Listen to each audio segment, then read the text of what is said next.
एक गरीब भूखे ब्राह्मण ने किसी बड़े शहर में 3 घंटे घर घर धक्के खाए, परंतु उसे एक मुट्ठी चावल भी नहीं दिया। किसी ने कुछ पानी तक सलाह नहीं की। तब वह थक गया और निराश होकर रास्ते के एक किनारे पर बैठकर अपने भाग्य को कोसने लगा। हाय, मैं कैसा अभागा हूँ कि इतनी बड़े शहर में, इतने धनी शहर में किसी ने एक मुट्ठी चावल, ना एक गिलास पानी नहीं पिलाया और ना किसी ने मेरे बारे में सोचा कि मैं मर जाऊंगा। उसी समय उस रास्ते से एक सौम्य मूर्ति साधु जा रहे थे। उनके कानों में ब्राह्मण की करुण आवाज़ गई और उन्होंने पास जाकर पूछा, क्यों भाई, यहाँ बैठे बैठे तुम अपने आप को क्यों कोस रहे हो? दरिद्र ब्राह्मण ने कातर कंठ से कहा, दुखी कंठ से कहा, बाबा, मैं बड़ा ही भाग्यहीन हूँ। सुबह से 3 घंटे हो गए मैं भटक रहा हूँ दर दर द्वार द्वार पर। कितने लोगों के सामने मैंने हाथ फैलाया, रोया, गिड़गिड़ाया, परंतु किसी ने हाथ उठाकर एक मुट्ठी भीख नहीं दी। बाबा, भूख प्यास के मारे मेरा शरीर अत्यंत थक गया है, अब मुझसे चला नहीं जाता, इसलिए यहाँ बैठा और अपने भाग्य को कोस रहा हूँ। साधु ने हंसकर कहा, तुमने तो मनुष्य से भीख मांगी ही नहीं, मनुष्य से मांगते तो निश्चय ही भीख मिलती। ब्राह्मण ने चकित होकर कहा, बाबा, तुम क्या कह रहे हो? मैंने दोनों आँखों से अच्छी तरह देखकर ही भीख मांगी है। सभी मनुष्य थे, पर किसी ने मेरी कातर पुकार नहीं सुनी। साधु बोले, मनुष्य के दुख को देखकर जिसका हृदय नहीं पिघलता वह कभी मनुष्य नहीं हो सकता। वह तो मनुष्य देहधारी पशु मात्र है। तुम यह चश्मा लो और इसे अपनी आँखों पर लगाकर फिर भीख मांगो। मनुष्य से भीख मांगते ही तुम्हारी आशा पूर्ण हो जाएगी, तुम्हें मनचाही वस्तु मिल जाएगी। साधु ने इतना कहा, चश्मा दिया और अपना रास्ते पर चलता बना। ब्राह्मण ने मन ही मन सोचा, यह तो बड़ी आफत है। चश्मा लगाए बिना क्या मनुष्य भी नहीं दिखाई देगा? जो कुछ भी हो, साधु के आज्ञा अनुसार एक बार चश्मा लगाकर घूम तो आऊं। यह सोचकर ब्राह्मण चश्मा लगाकर भीख के लिए चला। तब उसे जो दृश्य दिखाई दिया, उसे देखकर तो उसकी बोलती बंद हो गई और आंखें खुली की खुली रह गईं। सिर पर हाथ रखकर वह एक बार तो बैठ गया। बिना चश्मे के जिन लोगों को मनुष्य समझकर ब्राह्मण ने भीख मांगी थी, अब चश्मा लगाते ही उनमें किसी का मुंह सियार का दिखाई देने लगा, किसी का कुत्ते का, किसी का बिल्ली, किसी का बंदर, किसी का बाघ, किसी का भालू सा। इस प्रकार उस शहर के घर घर में घूमकर वह संध्या से कुछ पहले एक मैदान में आ पहुंचा। वहां उसने देखा, पेड़ के नीचे एक मोची फटे जूते को सी रहा है। चश्मे से देखने पर उसका मुख आदमी सा दिखाई दिया। उसने कई बार चश्मा उतार कर लगाकर देखा, ठीक मनुष्य ही नजर आया।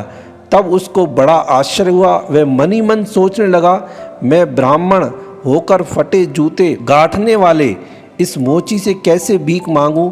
इतने में मोची की दृष्टि ब्राह्मण पर पड़ी और दृष्टि पड़ते ही उसने दोनों हाथ जोड़कर कहा, महाराज जी, आप बड़े उदास थके मालूम होते हो। आपने अभी तक निश्चय ही कुछ खाया नहीं है। मैं तो अतिशय दीनहीन हूँ, मेरी हिम्मत नहीं होती कि मैं आपसे कुछ प्रार्थना करूं, पर यदि दया करके आप मेरे साथ चले तो दिन भर में जूते गांठकर मैंने जो 4 पैसे कमाए हैं, उन्हें मैं पास की हलवाई की दुकान पर देता हूं। आप कृपा करके कुछ जलपान कर लेंगे तो आपको तनिक स्वस्थ देखकर इस कंगले के हृदय में आनंद नहीं समाएगा। ब्राह्मण के प्राण भूख प्यास के मारे छटपटा रहे थे। मोची की सौजन्य और सहानुभूति बात ब्राह्मण ने तुरंत मान ली। दोनों हलवाई की दुकान पर पहुँचे। मोची ने अपना बटुआ झड़काया तो उसमें से 15 पैसे निकले। मोची वह पैसे हलवाई के पास रखकर कहा, हलवाई दादा, इन पैसों से जितनी भी मिठाई आ सके आप तुरंत महाराज को दे दें, उसे खाकर इनको जरा तो आराम मिलेगा। मैं अभी आता हूँ। इतना कहकर पर दुख कातर मोची मुट्ठी बांधकर घर की तरफ दौड़ा। उसने मन ही मन में विचार किया कि घर में जो एक नए जूते का जोड़ा बनाया रखा है उसे अभी बेच दूं और जितने पैसे मिले लाकर तुरंत इन ब्राह्मण महाराज को दे दूं, तब मेरे मन को चैन पड़ेगा। वह तुरंत घर पहुंचा और जूते का जोड़ा लेकर बाजार में प्रधान चौराहे पर खड़ा हो गया। वहां के राजा संध्या के समय जब घूमने जाते तब प्रतिदिन अपनी पसंद का नया जूता खरीद कर पहनते। नित्य नए जूते खरीदकर लाने का काम मंत्री के जिम्मे था। मंत्री ने कई जूते ले जाकर राजा को दिखाए, परंतु उनमें से कोई भी राजा को पसंद नहीं आया। न किसी का माप ही पैर में ठीक बैठा। राजा ने मंत्री को डांट कर कहा कि मैं 500 रुपये दाम दूंगा, तुम जल्दी मेरी पसंद तथा ठीक माप का जूता लाओ, नहीं तो मैं घूमने नहीं जा सकूँगा। वैसी ही हालत में तुमको कठोर दंड दिया जाएगा। मंत्री बेचारे भगवान का नाम लेकर कांपते हुए फिर जूते की खोज में निकले और चौराहे पर पहुंचते ही एक मोची को सुंदर नए जूते लिए खड़े देखा। जूते लेकर तुरंत मंत्री जी राजा के पास पहुंचे। मोची को भी साथ ले आए थे। भगवान की कृपा से यह जूता राजा को बहुत ही पसंद आया और पैरों में एकदम ठीक फिट आया, मानो पैरों का माप देकर ही बनाया गया हो। राजा ने प्रसन्न होकर मोची को 500 रुपये जूते का मूल्य और 500 रुपये इनाम, कुल 1000 रुपये देने का आदेश दिया। मोची ने आनंद में भरकर और गदगद स्वर में कहा, सरकार जरा ठहरने की आज्ञा हो, मैं अभी आता हूँ। ये रुपये जिनको मिलने हैं उनको मैं तुरंत लेकर आता हूँ। सरकार उन्हीं के हाथ में आप रुपए दिला दीजिएगा। मोची की यह बात सुनकर राजा को बड़ा विस्मय हुआ और राजा ने पूछा, ये जूते तो तुम्हारे अपने हाथ के बनाए हैं, फिर तुम इनके दाम को दूसरे को कैसे दिलवाना चाहते हो? सरकार, मैंने इन जूतों के दाम एक गरीब ब्राह्मण को देने का संकल्प मन में कर लिया था, तब मैं इनका मूल्य कैसे लेता? पूर्व जन्म के कितने पापों के फलस्वरूप तो मुझे ये नीच जीविका मिली है, फिर भी इस जन्म में मैं किसी ब्राह्मण का हक छीनूंगा तो नरक में भी मुझे जगह नहीं मिलेगी। इतना कहकर मोची दौड़कर हलवाई की दुकान पर पहुंचा। हाथ जोड़कर ब्राह्मण से बोला, महाराज जी दया करके एक बार आप मेरे साथ राजमहल में चलिए। ब्राह्मण उससे आत्मीयता पूर्ण व्यवहार से आकर्षित होकर मंत्रमुग्ध की तरह उसके पीछे चल पड़ा और राजा के सामने जा पहुंचा। तब मोची ने राजा से कहा, सरकार इन्हीं ब्राह्मण देवता को जूते का मूल्य दिलवाने का आदेश दिया जाए। राजा ने मंत्री को 1000 रुपये ब्राह्मण को देने की आज्ञा दी और विस्मय तथा कौतूहलपूर्ण हृदय से ब्राह्मण से पूछा, पंडित जी हमारी राजधानी में इतने धनी मानी लोगों के होते हुए भी आपने इस मोची से भीख क्यों मांगी? तब सरल हृदय ब्राह्मण ने सारा प्रसंग सुनाकर चश्मा दिखलाकर और राजा से कहा, आप स्वयं चश्मा लगाकर सत्य की परीक्षा कर लें।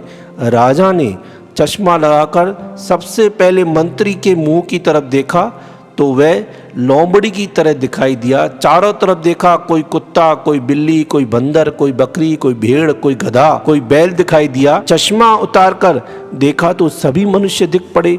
तब राजा ने अत्यंत विस्मित होकर चश्मा मंत्री को दिया और कहा, देखो मंत्री जी, चारों ओर पशु पशु दिखाई देते हैं, यह बड़े आश्चर्य की बात है। तब मंत्री ने चश्मा लगाकर राजा के मुख की ओर देखा तो एक बड़ा बाघ दिखाई पड़ा। चारों ओर दरबारी लोग भांति भांति के जानवर दिखाई देने लगे। तब राजा ने एक दर्पण मंगाकर चश्मा लगाकर अपना मुख देखा। तब राजा ने एक दर्पण मंगाकर चश्मा लगाकर अपना मुख देखा और यूं सभी को अपना अपना मुख दिखलाया, परंतु चश्मा लगने पर सभी लोगों को मोची का मुख आदमी सा दिखाई दिया। तब राजा ने मोची के चरणों में गिरकर कहा, आज से यह राज्य तुम्हारा हुआ। मैं राज्य धन ऐश्वर्य नहीं चाहता, मैं चाहता हूँ केवल तुम्हारे जैसा उच्च और विशाल हृदय मनुष्य का शरीर धारण करके यदि मनुष्य सा हृदय नहीं हुआ तो मनुष्य की मूर्ति का क्या मूल्य है, मानव जीवन की क्या सार्थकता है। मोर्ची ने कहा, सरकार आप कुछ देना चाहते हो, इन ब्राह्मण देवता को दीजिए, मैं दीनहीन कंगाल राज्य लेकर क्या करूँगा। वह दरिद्र ब्राह्मण सोचने लगा, पता नहीं मेरी कितने जन्मों की तपस्या है जिसके फलस्वरूप आज इस मोची रूपी धारी विशाल हृदय महाप्राण पुरुष के दर्शन और कृपा प्राप्त करने का मुझे सौभाग्य मिला है। यूं विचार कर कृतज्ञ हृदय से उस ब्राह्मण ने कहा, भाई मोची, मैं ना तो राज्य चाहता हूँ, ना देवत्व, ना ब्रह्मत्व, ना समस्त विश्व का आधिपति चाहता हूँ। मैं चाहता हूँ तुम्हारे जैसा मनुष्य बन जाऊँ। मोची को भावावेश हो गया और वह आकुल हृदय से भगवान के चरण कमलों का मधुर स्मरण करके अश्रुपूर्ण लोचन और प्रेम से गदगद कंठ होकर कहने लगा, मेरे अनंत करुणा में प्रभु, धन्य तुम्हारी करुणा को। मैंने केवल एक तुच्छ जोड़े जूते का मूल्य ब्राह्मण को देने का संकल्प किया था, इसी से तुम मुझको इतना बढ़ा रहे हो। तुम्हारे चरणों में शरीर मन प्राण सर्वस्व समर्पण करके जगत की सेवा कर सकने पर तो पता नहीं कितना प्यार करते हो। यह कहकर मोची आंखों से आनंद की आंसुओं की वर्षा करता रहा और चुपचाप चल दिया। राजा और ब्राह्मण चकित दृष्टि से उसकी ओर देखते रह गए। हम विचार करें कि हम मनुष्य हैं या पशु हैं।